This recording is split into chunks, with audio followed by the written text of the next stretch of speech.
Iran के राष्ट्रपति इब्राहिम रईसी और उनके विदेश मंत्री की हेलीकॉप्टर दुर्घटना में मौत हो गई।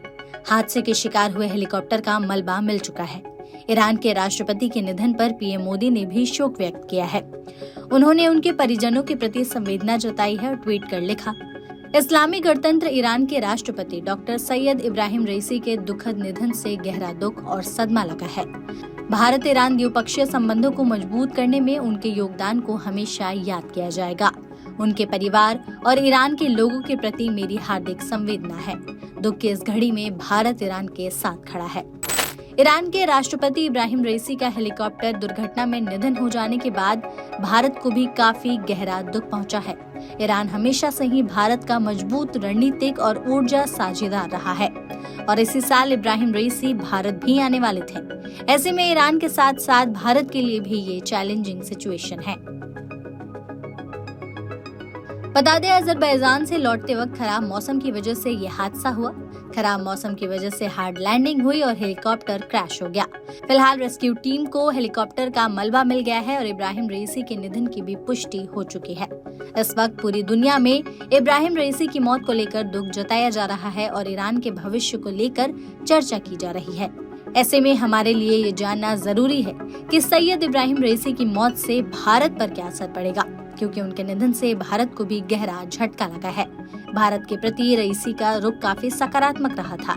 पीएम मोदी के भी वो अच्छे फ्रेंड थे। साथ ही रईसी की मौत ऐसे समय पर हुई जब लंबे अरसे के बाद इंडिया और ईरान ने चाबहार पोर्ट की डील साइन की थी, तो ये भारत के लिए भी चुनौती है।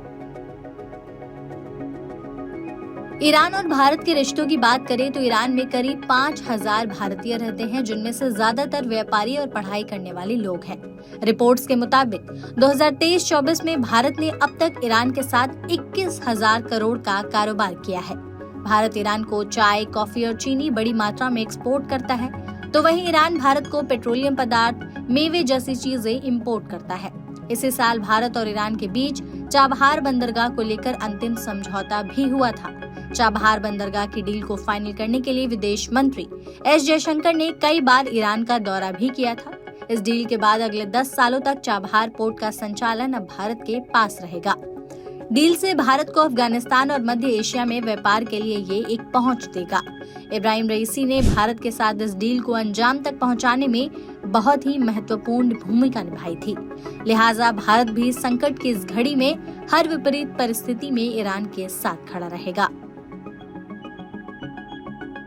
भारत और ईरान के संबंधों और दोस्ती पर इब्राहिम रईसी की मौत के बाद क्या असर पड़ेगा, इसे और अच्छे से समझने के लिए जेएनयू के असिस्टेंट प्रोफेसर डॉक्टर अभिषेक श्रीवास्तव ने मीडिया में जो इंटरव्यू दिया है उसके बारे में आपको बताते हैं। उन्होंने इंटरव्यू में कहा, ईरान और भारत के रिश्ते हमेशा से अच्छे रहे हैं। ईरान भारत के लिए न सिर्फ रणनीतिक साझेदार था बल्कि अच्छा मित्र भी था। रईसी ने बहुत ही मजबूत तरीके से भारत के साथ रिश्ते को आगे बढ़ाया, इसलिए भारत ईरान का ये रिश्ता आगे भी कायम रहेगा। भारत को चाबहार पोर्ट मिलना रणनीतिक रूप से बेहद आवश्यक था। ये भारत ईरान के मजबूत संबंधों की वजह से ही हो पाया। राष्ट्रपति रईसी के निधन के बावजूद ईरान भारत का महत्वपूर्ण रणनीतिक और ऊर्जा साझेदार बना रहेगा, क्योंकि दोनों ही देशों को इस वक्त एक दूसरे की सख्त जरूरत है। दोनों के अपने अपने आपसी हित है। अब जो भी ईरान का अगला राष्ट्रपति होगा उसके सामने कई तरह की चुनौतियां होंगी। ईरान के संविधान के मुताबिक राष्ट्रपति इब्राहिम रईसी के निधन के बाद अगले 50 दिनों में चुनाव कराने होंगे।